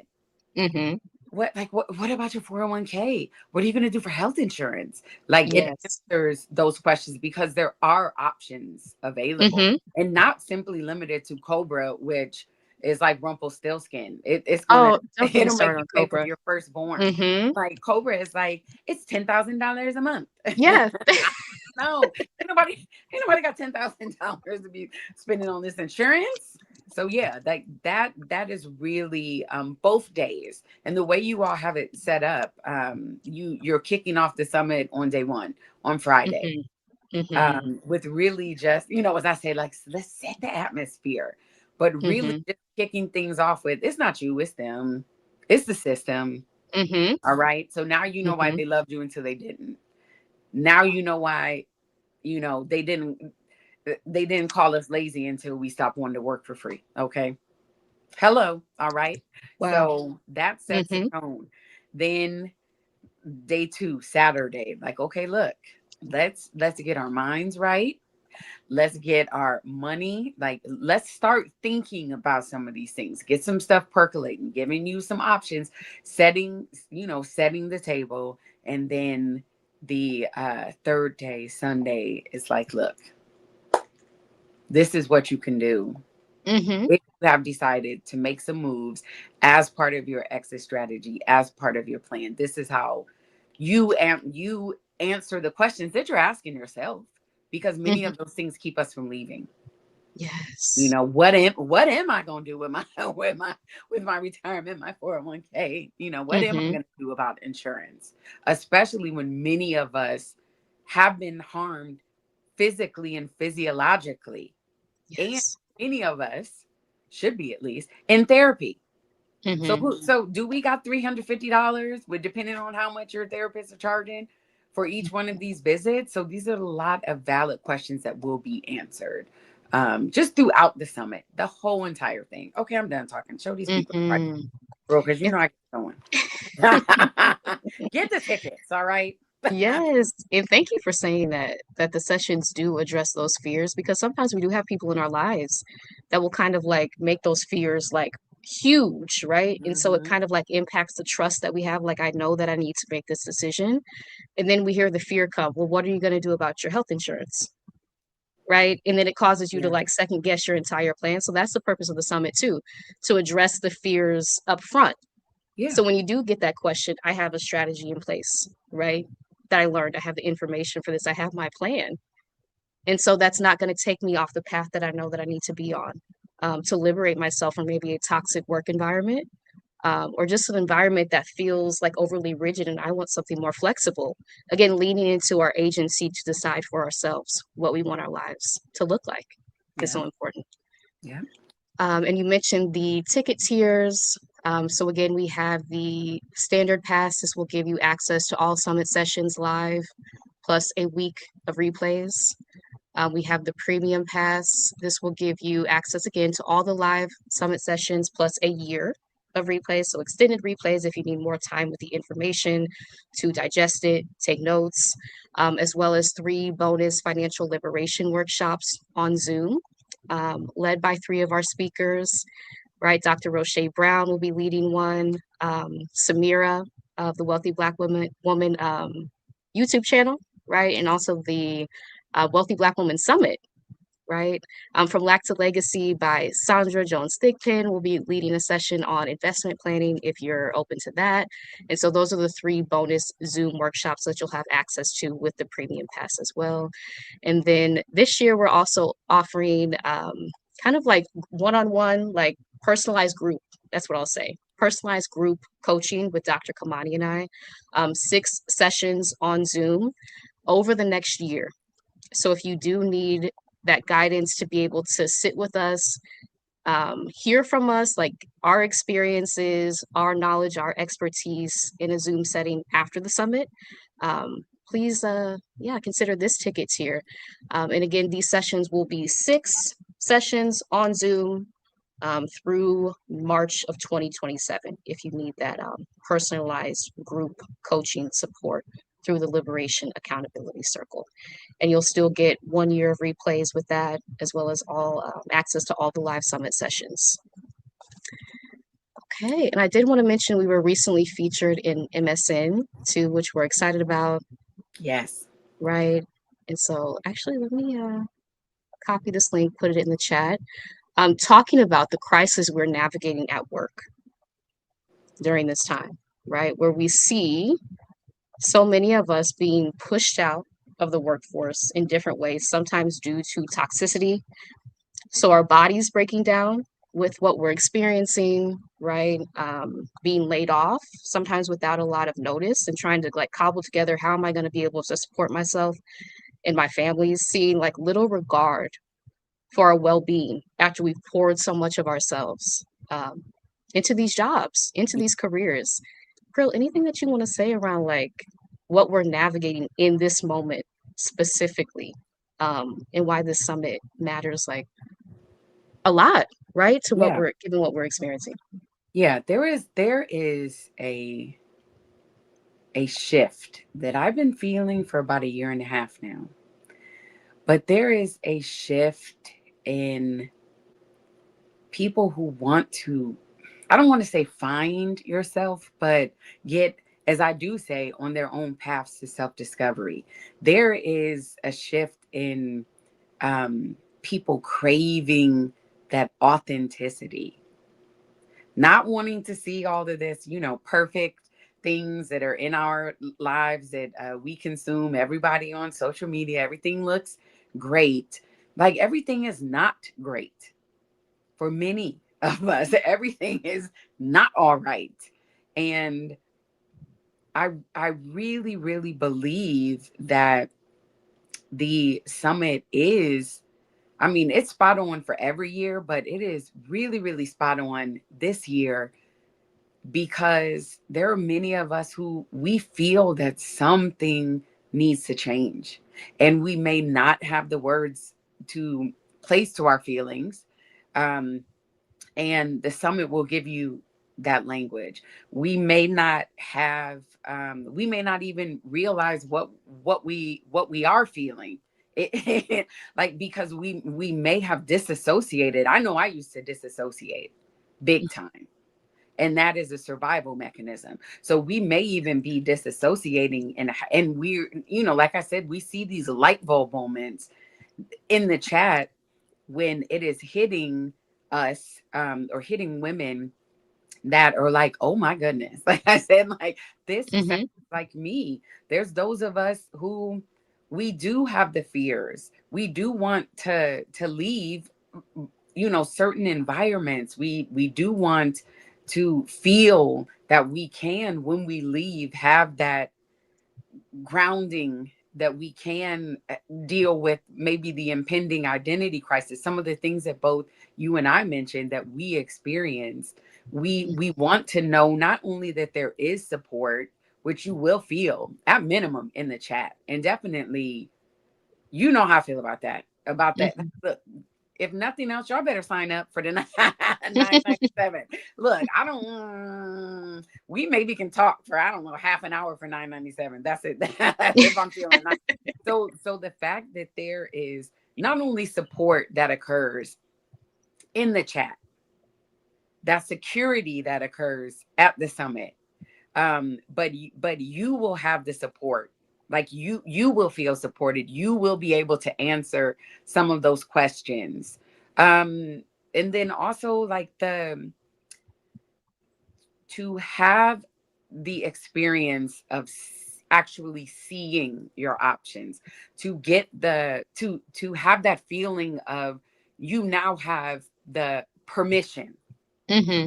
And not, obviously no one is saying like, here is your permission slip to not like it used to be, but seeing yourself represented, seeing your fears, your concerns, your how the joy, the tools that you get to, like with the somatic healing and sound Mm-hmm. bowls. And listen, I know some might be like how I was. This is a bunch of foo foo noo noo woo woo. Okay, I don't like. I don't listen. You might mess around and be like, okay, Pryl, because I may be laid out someplace with my pillow over here, like crying. Like, these are things that are real, and that is what you get at the summit, and why it is so so so imperative and crucial and on point with what many of us are experiencing right now. That pull, that draw, that craving to be real and discover what real looks like in our lives, how it shows up in our lives. That's such a good point. Because there's a campaign to silence our voices, right? That's been on overdrive over the past year with this new administration, right? And so it's so important to be in a safe place. Again, I want to mention the privacy considerations. So no attendees will be on camera. You'll also have the option to change your name within the summit platform if you like to attend completely anonymously, because we know there is heightened surveillance. Both of us being toxic job survivors, right? We know that unfortunately we have to make our plans so often in private, in Hmm. secrecy, Yeah. because the level of surveillance that exists in some of these jobs that we're in. And so we do have that privacy consideration in place, which is so important. But to be in a place, right, where you're attending anonymously, I can just like envision this. You're experiencing a toxic work environment, but you feel safe enough, right, to share, even just to yourself. You don't even have to put in the chat, but like, I'm experiencing this too. And no, it's not about me, right? You're able to like externalize that. These are very real oppressive systems that we are navigating, right? Intersecting, right? To Kimberly Crenshaw's work, right? Intersectionality. Different systems of oppression we're navigating as Black women in the workplace that are impacting what we're enduring, right? What we're told that we have to endure or expect. Hmm. And we're really like setting a new vision for ourselves, taken from the legacy of Black women activists, right? Building on their work, and how they've challenged what was acceptable throughout history, um, and really saying like, this is unacceptable that we're harmed at work for a paycheck, right? That our mental health is deteriorating, that we're being pushed out of the workforce without any like proper um, things in place to help us in this transition. We're having to cobble together these things while we're being traumatized. It's just unacceptable. And Yeah. to be in a place where you feel safe enough to express that to yourself, and you're seeing that it's not you individually. This is a system, right? Unfortunately, globally, something that we're experiencing collectively, I think is so Yeah. important. Oh yeah. I wanted to ask the role of community, right? So the role community has played in your healing journey, especially during big transitions like leaving a toxic job or moving abroad. We both said that Exodus Summit has played such a huge role in being able to see that this is possible for us to travel, to move abroad. Um, and what you've seen at the summit for women to be able to implement their exit strategies or plans after a sudden unexpected layoff. Anything you want to share about the role of community? Well, one thing's for certain and two things for sure. As I'm gonna tell you. First, okay, I love therapy. All right. If you've heard me mention therapists, like feelings. Mm-hmm. Um, but but also to get in community with other Black women. There are, as I mentioned, I kept so many things a secret. Even something as simple as leaving work, taking time off, stepping away from med leave. That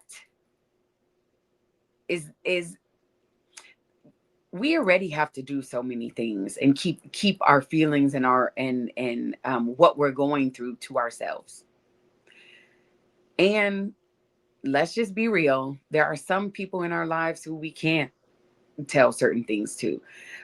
Most of them, they love us, so they're going to be speaking from a place and projecting from their perspective. But again, being in touch with our intuition and our feelings, we know what is best for us. We have to trust that. And there's some people who we may tell who they just, as they say, like they just gonna be hating. Like they don't It's have true. our best interest at heart. They wish they could do it. They wish they could have these conversations and they can't. Mm-hmm. Okay.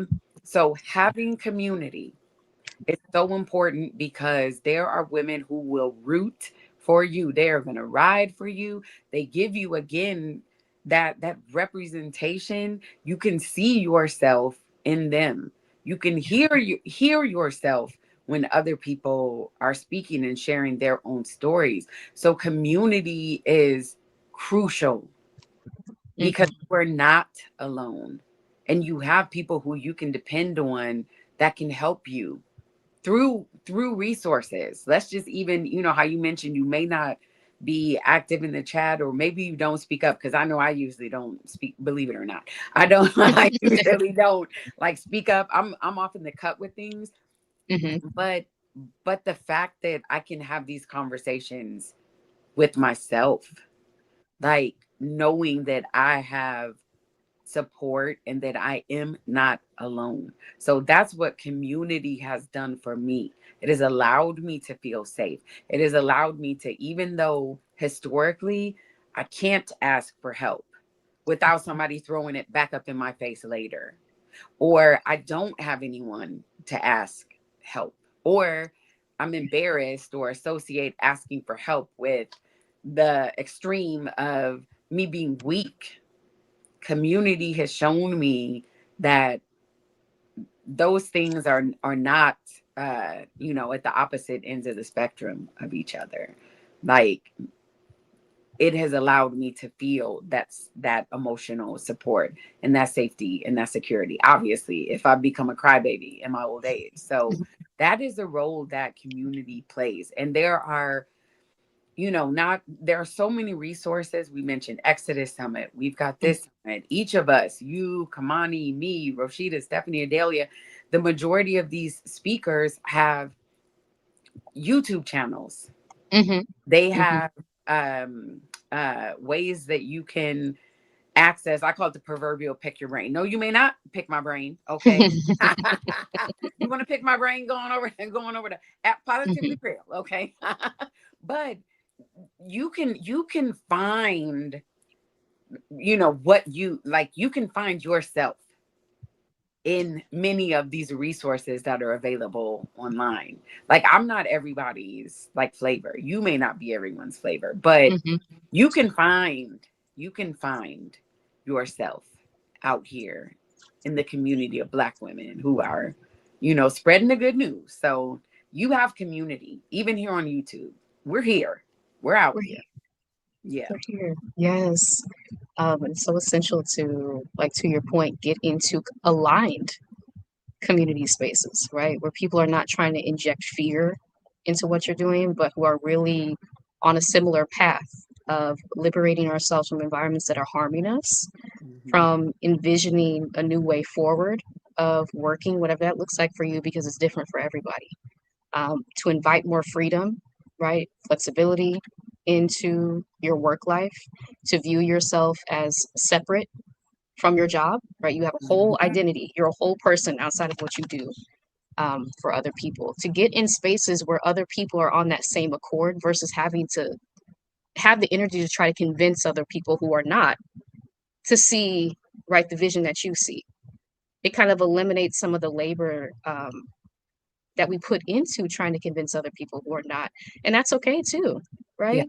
Yeah. But to be in a space where other people are like, you don't have to do that extra work because we're all on a similar journey of seeing that this is wrong what we're experiencing, right? Hmm. Of building strategies to prepare in advance versus being caught off guard, in that safe, confidential setting. Yeah. And that's really what the summit provides. I agree. Yeah. Yes. I'm excited to attend. Okay. I'm excited too. I'm Yeah. excited too. And I'll say, like, I'm very much still on my own healing journey. And Yeah. so all these sessions, like, I'm the same way. Like, I have my notebook, right? Like backstage, listening to the speakers, absorbing the information, Mhm. using it to like strategize for the future. And so this is a continuing process of healing from workplace trauma. I think you mentioned the term like PTSD, workplace PTSD. Yeah. Yes, right? Occupational PTSD. That's Complex a thing. PTSD. Uh-huh. Yeah. Yeah, the things that we experience in the workplace. And sometimes they're kind of written off as it's not that bad, right? We do experience gaslighting, people trying to doubt our reality Yeah. of what we went through. And so it's important to have that rooting, which I think the summit provides too. Like, no, this is real. We Yeah. have 28 Black women speakers. A lot of us have been through the exact same thing. So we can share how we made it to the other side. And so that you can see that you're not imagining the mistreatment, the harm. Yeah. Oh It's yeah. real. Yeah. Hmm. And you can like I did not what is it? Dr. Kamani says self gaslighting. Like Hmm. Hmm. I was like I did not, as I mentioned, I didn't trust like I didn't trust myself. Like, is it as bad? It's not that bad. Or we compare to, well, it's not as bad as maybe the job before. I mean, Yep. what is that? That's like, Massa don't beat me like Massa such and that. Like, Hmm. like the bar is in That's hell. nice. The bar is so low. Hmm. Okay, so it's not as bad as it was before. It's still not okay. And one thing about the summit is like again, when you talk about that rigidity, I'm gonna have to, I've been using that. Thank you for it. I'm gonna keep using it. But this is not something we don't have to have all the answers right now. And that's Hmm. something that I used to feel like, okay, so by the end of the summit, I have to have all the answers. No, and I encourage people to and I have no dog in this fight. All right. I'm showing up. It's not like I'm getting, like the summit proceeds going in my pocket. Let me tell you, I suggest that if you can get get the get the recordings for a year. And the reason I say that is like you don't want to put the pressure on yourself to absorb everything. Now, I keep things, there's going to be some topics that and I always encourage like step back. It's Hmm. okay. You don't have to feel like you need to attend every single session. Obviously, we, That we part. want you to attend, but you don't have to attend every Hmm. single session all the Hmm. time because I gotta get No. this before like let me take all my notes, let me be able to solve this stuff. Another thing is if you are like me, you're gonna leave with one to start three businesses, a nonprofit. You have 10 business ideas. Ooh, like don't do that. Allow yourself to process in your own time. You're going to have a lot of realizations during the summit, and it's okay. You don't have to do everything that you're experiencing. And some of these things, again, I make sure that I keep I keep it light. I'm gonna cut up, I'm gonna laugh. Yeah. Okay, let me calm down. But but while recognizing that, this will bring up some emotions, period. What Mm, and mhm, not negative emotions. You're going to have the realizations. You're going to laugh, you're going to be amazed, you're going to feel uh, peace and release. And you may be feeling all of those within succession. mhm, So I do encourage people to, if at all possible, get them for a year so you remove that pressure from yourself. And even if you don't upgrade, because I'm not in everybody's pockets, I don't like that.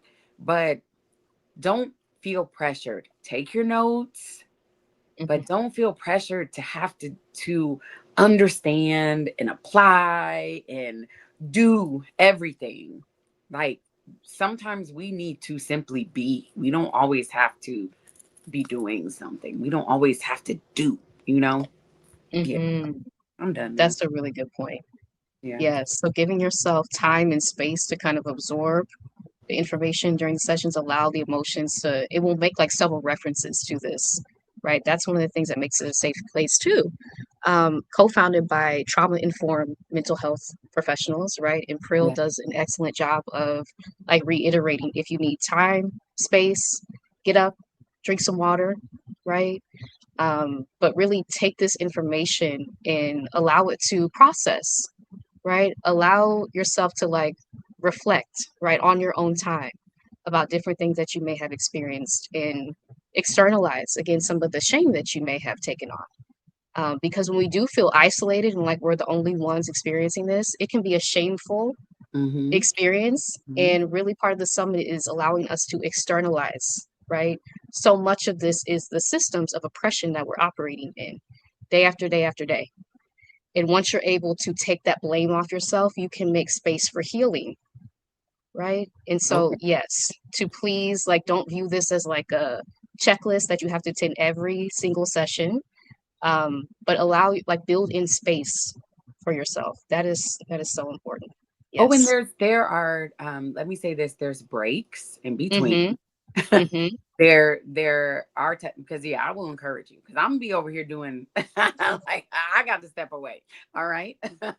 But yeah, so it is built into the summit. So there are Right. periods, get up, stretch your legs, because there's a lot of information, and sometimes we just need to, just move around a little. Absolutely. Yeah, yeah, Absolutely. And I'll say Saturday and Sunday, the schedule is 11:45 a.m. Eastern to 9 p.m. Eastern. So again, these are full days yeah. of sessions, right? We do have a lunch break, in breaks in between, 15-minute breaks in between sessions, but you'll want to be able to digest this information, right, in a way that feels like not burdening like you, if you're experiencing trauma in the work environment, right, to have that in mind, the context that you're operating in when you attend the summit. You may need more time, you may need more space, you may need to step away a few times, and that's okay, right? We'll be Yeah. there when you return. There's replay access as well. Um, so thank you so much for mentioning that, Pro. Of I course. do see a question. Are tickets upgradable? Yes. You can send me an email, support at liftingasweclimbconsulting.com. If you'd like to upgrade, if you've already purchased a ticket and you'd like to upgrade, please just send me an email. And we'll make mentions of that throughout the summit. If you decide to attend with, say, the standard pass, and then you want to upgrade to have a year of replay access, there will be a way to do that as well. Okay, I did see a comment here, Geraldine. I would love to attend, but I'm preparing to get myself to Panama by June and kind of struggling to get it done, but looking forward to attending in the future. Thank you so much. I want to wish you so much luck on your journey to Panama. And Um, congrats too. yes, congrats. Yeah. And to let you know that replays will be available too. So if you can't attend live, again with the standard pass, you get a week of replay access. The other two tiers, Premium Pass, Liberation Accountability Circle, you get a year of replay access. And if you can't attend live May 1st through the 3rd, there will be replay access only after the live summit dates too. So I do want to mention that. You're very welcome. Very welcome. Okay, as we are winding down this conversation, anything else that is coming up for you around just the journey of traveling abroad, healing after a toxic work experience, the summit, anything that's coming up for you, Pryl? Yeah, you know what? Like how I said that I'm looking forward to reconnecting, or not reconnecting, but connecting with that next version of myself. Like there is a version of you that is, she's out there waiting. She's got a lot of patience, but she is out there waiting for you. And the summit, some of the creators that we mentioned, YouTube channels, like they will help you find your own path to self-discovery to connect with her. And I just want to encourage you. Like you may even hear her in the distance calling you. Just follow that voice. But yeah, that next latest and greatest version of yourself that is laughing loud, whose skin is looking good, who got the natural Botox. Look, I look younger now than I did when I was in corporate. That knows how to embrace ease and knows how to rest. Like she is waiting on you, and I don't want you to be scared. You know, you are not alone. Go out there and find her. She's there. Yeah. Go out there and find her. I love that. A journey of self-discovery too. Yep. That's truly what it feels like, Yep. right? Because so often we're told again that these things are off limits to us, that we just have to be workers within Mm-hmm. the society. That limits our human experience, right? Yeah. Because we have a whole identity outside of what we do, Yeah. And our there's a work. whole world out there to Mm-hmm. explore. Because just like I said, everybody's not meant to be an entrepreneur. Everyone doesn't have the desire to, move abroad or to or to just travel for these long periods of time. But Mm-hmm. even if it's, as you mentioned, a week, a month, a couple weeks, step away from your environment. Because once you get outside of that and you begin to embrace that there is an entire world out there, Mm-hmm. there is so much that is waiting for you, patiently waiting for you. You can't put the toothpaste back in the tube. But it really is taking those first couple steps. Yeah. Mm-hmm. That is so important. It's something that you mentioned too, like the summit is truly centered in joy as liberation, Yeah. right? And so there are some like healing from workplace trauma, right? Different conversations, of course, that can bring up some of those emotions, and we'll make sure to have the information, the language. If you do need to step away, please feel free to do so. But it's truly like centered in joy. We have music throughout, Yeah. Yeah. right? It's a feeling of sisterhood, of community as we're moving through this, making our strategies, preparing, Hmm. right, for the uncertainty that so many of us are navigating in this environment. It's rooted in joy as liberation. Our happiness Yeah. is at the forefront. Yeah. That's really what propels this work. And it comes from that because every last woman that is there, me, you, Dr. Kamani, all of the speakers, we're on the other side of this thing. So it is rooted in joy because we are so excited for you to, like I said, connect with that other version of yourself. But we want you to get on the other side of this thing. So even though some of these topics are potentially going to bring up and unearth some emotions, it's coming from a place that, like you said, is rooted in joy because we are rooted in joy. Mm-hmm. So it's not like we up here going through it like, all right, this is how you get your resume together. No, this is something we can talk about all day long because Absolutely. it is rooted in joy simply because each of the women that are speaking there, that you will see, that you will hear from, also are rooted and grounded in joy. And let's not act like everything is, hunky dory. Right. Obviously, I'm at my son's house, sitting in my bedroom. I am having to realize what's next for me. Mm-hmm. Mm-hmm. So I don't want to, I encourage you to go hit my channel. I think it's the Take Off the Cape. Black Women Take Off the Cape playlist. I only have a couple playlists in there, but look, I'm going back and looking at it. I'm currently going through another one of my playlists, the 10 days of gratitude for Black women.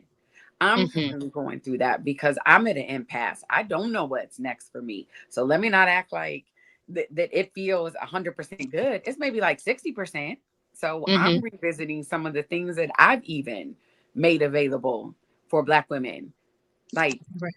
but the other side of this thing, please. That's one thing. My joy has not faltered. Okay. I'm still laughing loud. I'm still out here having adventures.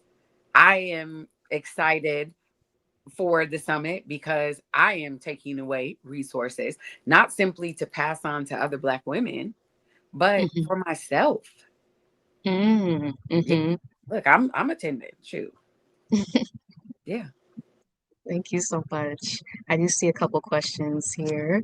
Week of replay passes the week begin on the Monday after the conference. Yes, so you'll have it through May 10th, and the summit ends on May 3rd. Um, so yes, that's a full week of replay access with the standard pass. So thank you for that question. Yes, living in American. Sorry, I was a little stressed about paying for the Living premium in pass, and then I realized that, Mer- and then I had the option to do a Mers pay in four. that Yeah. Georgia. Okay, that's all right. Yes. So excited to be attending. So thank you for mentioning this. We did add PayPal as one of the payment processors this year, in addition to Stripe, which offers additional payment options. And so be sure to check that out too. So thank you What? for Okay, I mentioning made that note on my list to talk to you about later to ask you all, did you have the options? yeah, we added PayPal this year. Okay, Yeah. look, And yeah, you so, got yeah, yeah, you when got you the check lead out on with that. PayPal, yeah, Yeah. there's additional payment options as Oh well. yes. Okay. All right. Yeah. I know that. Let me check that off my list to discuss later. Okay. Thank you. Thank you. Merkhead Cali. Thank you. Thank you so much Oh, for okay. mentioning that. Market Cali. Okay. All right, y'all. I think that is it. We want to thank y'all so much for joining. We want to thank Rashida, Yes, of thank course, you. for inviting us to take over her channel today, for Exodus Summit, for bringing so many of us together, Yes. right? For providing inspiration, for providing resources to be able to see that traveling and moving abroad is something that's for us too. Mm-hmm. Because I wouldn't have had like the inspiration to pour into this, to share my story, right? This journey that I've been on, um, to have the idea for the summit, had travel not been a part of my strategy after Mm-hmm. exiting the toxic workplace. So just want to give flowers to Exodus Summit and Rashida for having us on her channel today, and for you all for being in the chat. Thank you so much, and thank you for your questions, your comments. Please join us at the third annual 2026 Job Liberation Virtual Summit for Black Women, happening all online, May 1st through the 3rd. We are less than 3 weeks away at this point. Yeah, So it we're said 90 busy. days. I'm Yes. like, wait, what? Hold on, I got stuff to do beforehand. What? Yes. How did that Yes. happen? I know it came out so quickly this year. Yeah. So we are busy planning, prepping behind the scenes. And yeah, I just want to thank y'all so much for Yeah. participating in the chat. Yes. We Thank you. appreciate you. And I hope you have a wonderful rest of your Sunday. You are so welcome. This year is flying by. Yeah, it is. It's almost May. How did that happen? Thank you. Thank you, Tori. Marissa speaks the truth about healing from trauma. Thank you so much. Gracias for sharing your story. You are so welcome. And yes, y'all. Yeah, thank you again to Rashida. All right, Yeah. y'all. Have a great rest of your Sunday. Bye. Thank Okay. you. Bye bye.